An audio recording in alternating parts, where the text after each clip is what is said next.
Hello and welcome back to, or welcome to my channel. Today we're just going to do a really chill sit down video. I'm going to try to crochet as I talk, and if you also want to crochet, that would be great. We can just hang out and chit chat, and I thought it'd be really fun to go through all of your advice or tips for crochet. So I put a post up on YouTube and Instagram asking for all of your advice or tips or tricks or your favorite little hacks that you've learned while crocheting, and I've got a couple of them here on my phone. I'm going to read through them now, tell you my thoughts on them. I'm probably going to chit chat a lot. So as I said, make sure you have your crochet so you have something to do while I talk. And thank you to everyone who wrote in and shared their little crochet hacks or advice. These are all really good. I haven't read all of them yet and I'm very excited to get through them. We're going to get through as many as I possibly can today. I don't think we're going to be able to do all of them, but I'm going to read as many as I can. So let's go ahead and get started with the first one, which is to always keep your tension the same throughout. When I started as a beginner, I thought I need the tension to be really tight, and yeah, it didn't work out so well. I definitely agree with this. Tension really makes such a big difference in your projects. Tension is one of the biggest keys between a beginner crocheter and an intermediate or advanced crocheter. You can just tell from the evenness of the stitches and the consistency of the tension who has been crocheting longer than the other. And I definitely think if you're looking to upgrade your crochet, one of the first things you should focus on is tension. And there are different kinds of tension. So there's like really loose tension, there's very tight tension, and I would say there's like the standard tension. And I think every kind of tension is good for different projects. Like sometimes you do want very loose, airy stitches, and sometimes you do want very tight stitches. So the main thing would just be to focus on having the exact same tension for each project. It doesn't mean that there's a right or wrong tension. I know that this person mentioned that she used to keep her tension very tight and that she didn't really like the way that looked, which is okay. Like not everyone wants to have tight tension for their projects, but I do think that there is a time and place to have tight tension, and I wouldn't say that's a bad thing, but I could be biased because I definitely have a very tight tension naturally. I used to do knitting, and at the knitting class I used to get teased a little bit because whenever I would be knitting, all of the loops of yarn that goes on a knitting needle would just be squeaking every time I do a stitch because I would have my tension that tight. And since then with crochet, I have learned more like tension control,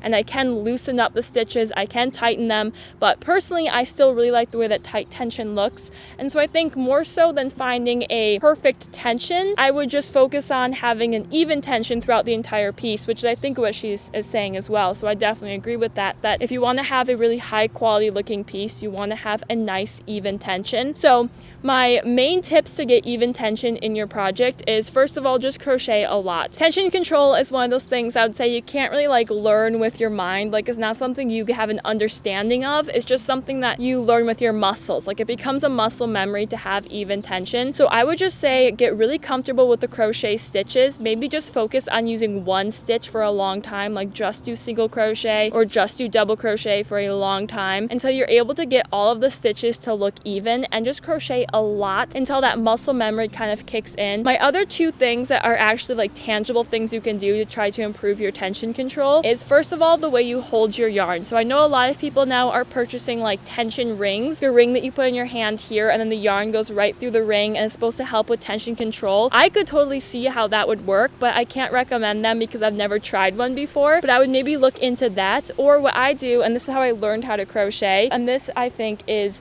very helpful for tension control, is I take the yarn that I'm working with and I thread it through my fingers, so that way I have more control over how much yarn I'm actually using at a time, because the amount of yarn that you're feeding to the hook has a really big way of changing the tension. So if you're feeding like a lot of yarn, a very loose stitch, you're going to have very loose tension, but if you're holding the yarn very tight and then you're feeding just a tight amount of yarn to the hook, then the tension is going to be a lot tighter. So to help me control how much yarn I'm sort of feeding or giving to the hook, I like to weave it through my fingers. So what I do, and I highly recommend you give this a try if you haven't before, is I take my ring finger first and I put it underneath the yarn like so, and then I take my pointer finger and I also put that underneath the yarn. So the yarn is now woven throughout my fingers on my non-dominant hand. So I have it under my pinky, over my ring finger, under my middle finger, and over my pointer finger like that. And now what I do is I sort of pinch the yarn between my thumb and my middle finger. And if I'm crocheting, then I also pinch the project. So I'm pinching the project I'm working on between my thumb and my middle finger as well. So now I have the yarn here and I have my pointer finger up in the air. So I stick my pointer finger up in the air. If you can see, between my project or my hook and my pointer finger is just a little string of yarn. And now what I can do is I can kind of control now by feeding the yarn through my fingers. I can control how long and how much yarn there is in between my pointer finger and my hook. And the tighter the yarn is in between those distances, the tighter my stitch is going to be. And then the looser that yarn is, the more yarn there is there, the looser the stitch is going to be. So as I complete my crochet stitch, I just scoop up the yarn that is currently in between here, and I just scoop it up like this and then work with that yarn, and that helps so much with tension control. It may take a little second to get used to it, the way you hold the yarn like this, but this is honestly, I think, the main thing that helps me control even tension throughout the entire project. And then the other thing that I do think helps, although I would say it's a minor difference, is getting a crochet hook with a handle like this. I think once you learn how to have good tension control, you can have good tension whether you have a handle on the hook or not. But I would also say that getting a hook with a handle like this does really help the tension control, because no matter how tight you hold the hook, it doesn't really change the tension of the stitches, because there's always that handle which is always maintaining like the distance between your hand and the hook. I don't know if that makes sense, but just kind of trust me that if you are still struggling with tension control and you're not sure what to try next, I would try getting a hook with a handle on it like this. Okay, we are one tip in and I've already talked for a long time. So let's move on to the next one, which is to use aluminum crochet hooks instead of plastic hooks, because the plastic hooks break all the time and it's very annoying. I've really never crocheted with a plastic hook. I think I've maybe crocheted with plastic crochet hooks like twice, but I would definitely agree with that. I can't attest to them breaking because, again, I haven't used one enough to have one break on me. First of all, I just felt like they were very light. Like, they're super lightweight and I had a hard time working with it, but also I feel like they get stuck in the yarn quite often. They don't glide through the stitches the way I want them to. Same thing with the wooden crochet hooks. Those definitely get stuck on the yarn a lot. So I would definitely recommend getting the aluminum or metal crochet hooks. I think that they are just the perfect material for crochet. And I would go as far as to say you can never crochet as fast with a plastic crochet hook as you can with an aluminum crochet hook. There's something about the weight of the metal crochet hook and also just the material of it that is so smooth, and it just glides through all the stitches so much better. It's so much more flawless. I think it also helps with tension control, and it helps you with the speed of your crochet because it's just so much quicker.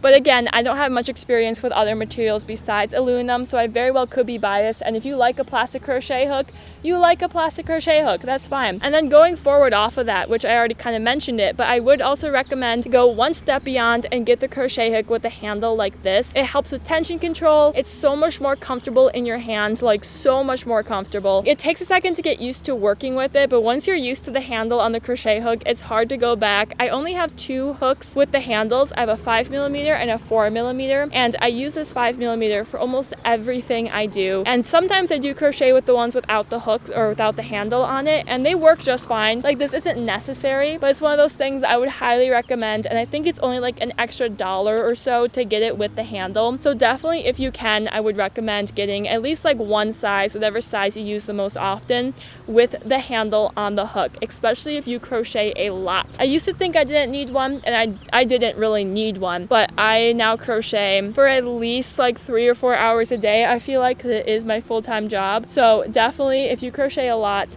getting one of these helped me so much. But I think that is kind of a personal preference thing. But if you haven't tried a metal crochet hook before and you're only using plastic, I would say I don't think you're aware of what you're missing out on, and I would say you should probably go try an aluminum crochet hook, because it is a game changer. Okay, so next one is to thread your yarn into the darning needle with a folded piece of paper or cardstock. I have never tried that, but that is so smart. Typically, I don't really have a problem threading the yarn into the darning needle because I made sure to get darning needles that have a nice big opening so I don't have to struggle with that. So that would be my first tip, is just to get darning needles with a bigger opening. But sometimes when you're working with that kind of yarn that frays very easily, or like a really thick, chunky yarn, this I feel like would really come in handy, and I'm definitely going to try it. So next one we have This one's more like a confession, I feel like, but this person said, when I don't have a stitch marker, I use lever back earrings. My ears aren't pierced. I don't wear earrings at all, and I'm trying to picture what a lever back earring looks like. Is that like one where you can kind of just snap it closed? Are those the fake earrings? Like they don't even go through the hole and they're just snap? I don't know. Regardless, this person uses earrings instead of stitch markers, and I like that. You don't need stitch markers. They're nice, they're helpful. The stitch markers I have are actually like a very flimsy rubber, and I find them quite putsy to use, so I usually opt not to use them. And my go-to method, as you've probably seen if you watch any of my tutorials, is I almost always go for bobby pins. I just much prefer them. They do fall out sometimes, but typically I don't have a problem with it, and they're just really easy to just slide right through whatever stitch. Or if I'm really desperate, I'll even get a little piece of yarn. I'll cut a little piece of yarn, thread it through the stitch, and then tie that yarn in a different color. So there are so many things you can do besides using an actual stitch marker. I think of stitch markers like bookmarks. Everyone likes to have a functional bookmark, but when we're out and about, I never have a problem with taking like a little piece of scrap paper or even like a hair tie or something and being like, that's my bookmark. And I do the same thing with stitch markers. Yes, I like to have stitch markers, but I have no problem with using other stuff, and this person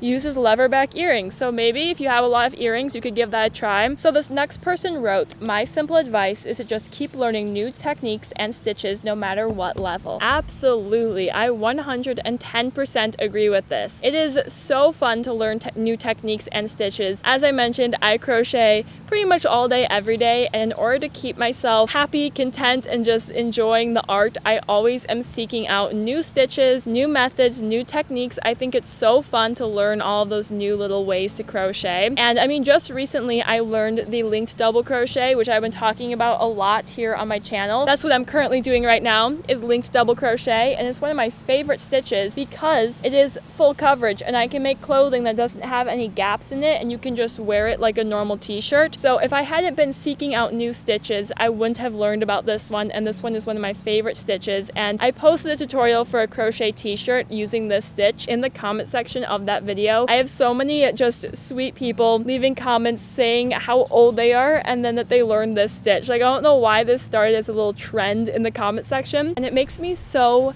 happy. Like, I really like the fact that we're all still learning these new stitches, that we're still adding to this art form, and we're constantly like progressing it and making it better, or at least like adding more opportunities to it. Tell me if you agree with me, but I think learning how to crochet is difficult. It's a whole new different kind of muscle memory, and it's tricky. But once you've learned how to crochet, and once you know how to do like a single crochet stitch, a chain stitch, and a double crochet, all of the other stitches are just like little extras that you put on top. So even something like tapestry crochet, I see a lot of comments of people saying they're intimidated to try it. Even in my own videos, someone will say like, I really wish I could tapestry crochet. And I just want to tell you, like, once you start to do it, it's really no different than just doing like a single crochet stitch. It maybe takes a little bit of extra thought, or it takes a little extra second to pick it up, but I have learned that all of these new stitches and techniques are so similar to the initial foundation stitches of like single crochet and double crochet, that once you've learned how to crochet, I would just not be intimidated. Just go for it, and you will be surprised how many different things you can actually make and do. But beyond just stitches, like, there's so many different techniques and different hacks and tips, like with this video, that people are sharing that are just so fun to learn. And I definitely agree that it's just so exciting to never limit yourself to just one type of crochet. Like, even crochet stuffed animals versus crochet clothing, I almost always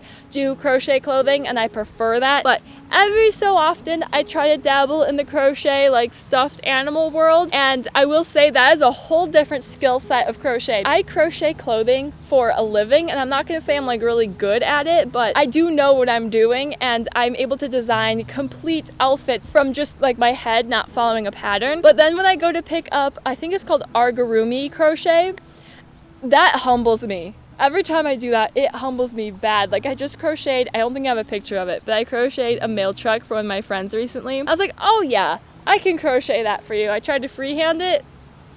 I mean, it turned out, but like, long story short, there are so many different techniques, different stitches, and also different niches of crochet. Like, You could even pick up trying to crochet a doily. That is beyond insanely complicated and could be really fun. So I totally agree. I just never ever want to put myself in a box. I always want to be learning new stitches, new techniques, new crochet styles. It's so fun, and I highly encourage you to do the same thing. There's so many different kinds of crochet out there. There's even people crocheting with like ribbon and things that aren't even yarn. People are crocheting with wire. I've seen some insanely cool wire crochet pieces or like crochet artwork where it's entire murals. I could make an entire video just about all the different types of crochet, and I feel like every day I just sit here and think about everything I want to crochet, and there's just so much stuff in my little crochet wish list that I'm so excited to get towards making. Okay, we need to move on to the next one, which is instead of making complicated magic rings, chain 4 and start single crochet. I mean, she may have a different method than I do, but I think what she's referring to is instead of doing a magic circle, you chain 4 or a small number and you insert your hook into the very first chain stitch and then you slip stitch, and that brings all the chains into a little circle. And if you go back to some of my older tutorials, you would find that any point where I did a magic circle, that is what I did, because I did that for the longest time. I had a hard time doing a magic circle, and then I definitely couldn't do it on camera because I'd have to try so many times to get it right. So I would do that instead because it was something I felt more confident doing, and it works great. Like genuinely, if you can't do a magic circle yet and you want to do those magic circle type projects, do the chain 4,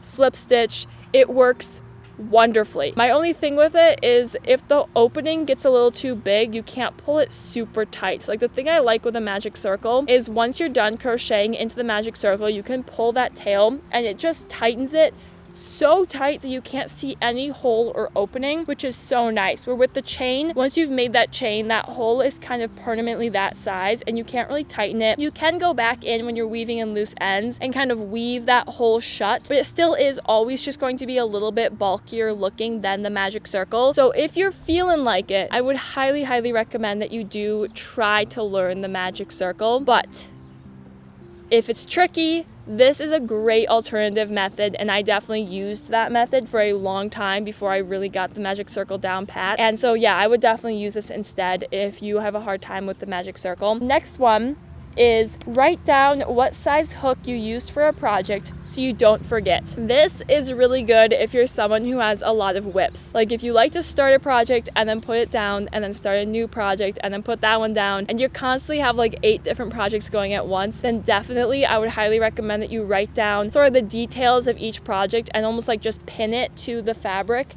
So when you go to pick it up again, you just have the hook size and everything written right there, and you can make sure that you're doing the right hook and everything. I personally don't really have whips. I tend to just finish the project I started. Very rarely I'll switch it out a bit, but typically I do just finish the project that I started. So I don't write down the hook size I use, also because I do crochet tutorials. The amount of times when I go to make something that I've already made, like I'm making it in a different color, and I will just follow my own tutorial, or I'll look up the video just to be like, oh, what hook size did I use? And I just look up the video and I can hear myself saying, and I used this hook. I'm like, okay, thank you, Heather. But obviously that's very niche because I do tutorials for it, so I can just reference that. And I'm going to add my own little tip on top of that I think piggybacks off of this really nicely, which is to keep track of the number of rows that you're doing, keep track of the number of chains that you're doing for your projects, especially if it's a clothing piece. I really like to, when I'm making a clothing piece, write down, like for this oversized sweater that I crocheted, I chained 95. Not only so as I'm working on the project, if I'm making a front and a back panel, I then can make sure that they are both even without having to remember all the stitches. It is such a game changer. But also, if I wanted to crochet something later, like if I made a crochet sweater and I wrote down I chained 95 and I did like, I don't know, 40 rows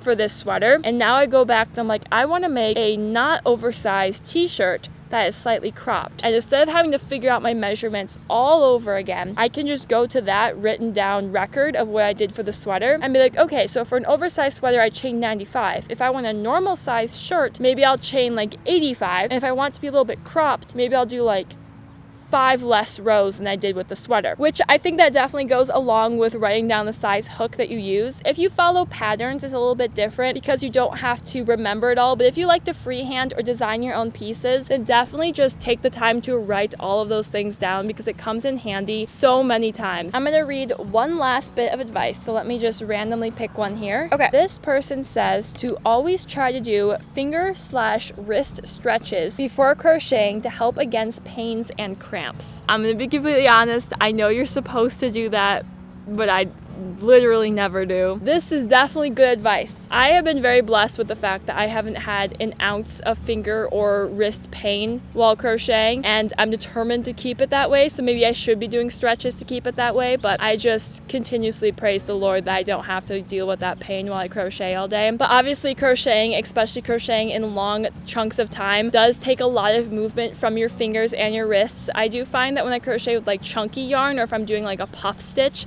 that it takes even more strength from your wrist. So definitely I agree with this. I just can't say that I really do it. Maybe this is the piece of advice I will take from today. But genuinely, all of this advice has been so nice. I really like hearing all the things that you guys have learned in your crochet journeys. All of you are genuinely so creative and talented. I've been seeing all of the posts and things that you guys have been sending me and tagging me in from the different designs that you have made. I still can't comprehend the fact that you guys are actually making the things I have designed and they look so good. Sometimes I just really want to go remake my own stuff the way you did it, because some of those color choices you guys have been making are just, they're just incredible. Or when you do your own little twist on the design, it has just been so much fun. So I also wanted to throw that into this video, that I have been seeing all of those things that you tag me in or that you send to me, and it just makes my day every single time I see your finished design. But otherwise, thank you so much for writing in and helping me out with this video by sharing your advice and tips. I had such a fun time doing this video, and even if I didn't read your advice here on camera, I definitely read it off camera. I'll be posting another crochet tutorial here very soon, so I hope to see you there. And if you haven't already, please subscribe. I appreciate that so much, and I hope you have such a peaceful and blessed couple of days until I see you again. Thank you so much for being here. Goodbye.